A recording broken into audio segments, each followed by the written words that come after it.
Aspiring young man, gentleman, actually. That's what he is. You know, I met him the first time about 2 or 3 years ago at Merlefest. I think his grandpa introduced me. I was sitting out there on the bench, and this little boy steps up and he plays Black Mountain Rag just like I never heard before. My name is Presley Barker. I'm 11 years old. I'm from Trap Hill, North Carolina, and here's my story.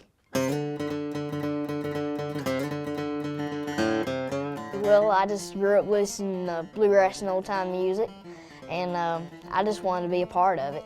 Well, my influences are definitely Doc Watson. I listen to him on the radio a bunch and try to learn a bunch of his stuff and his licks.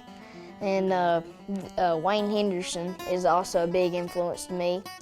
And he just recently built this guitar. It's a D42. I think as much as anything, he's really into it, and he's got a great work ethic. And I mean, you can tell he goes home and practice, and he learns tunes, and he puts his own little style and lick to it, which is the way it's supposed to be.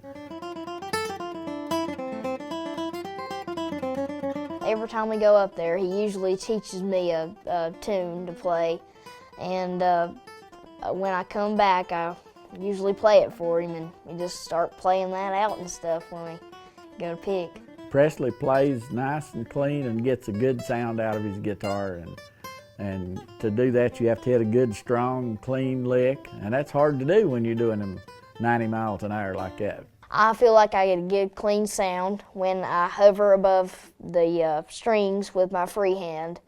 I'm an unusual picker like that. Most people anchor like this, but I just picked up doing this right here, and that's how I've went to do that since I started.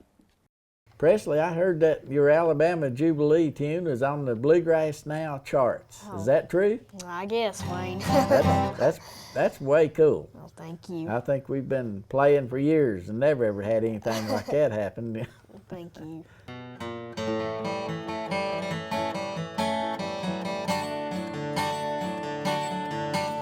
But in folk music, you take pieces and you sort of put your own twist in it, like Wayne Henderson does with his, he plays almost like Doc, but he plays almost like this, but there's a lot of Wayne Henderson in there. And I think so you become sort of an interpreter, a composer. And he already starts doing that by actually making his versions are distinct, his versions, and I haven't really figured out where he get them yet from, I don't know who teaches him or how he gets it, but it's very charming, and it's very careful.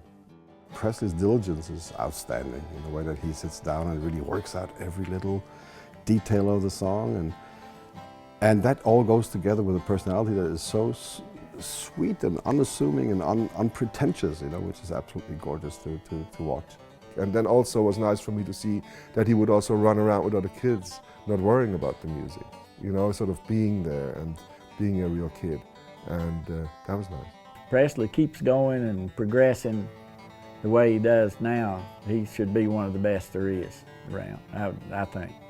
And I think the future's there for him if he keeps working like he does, and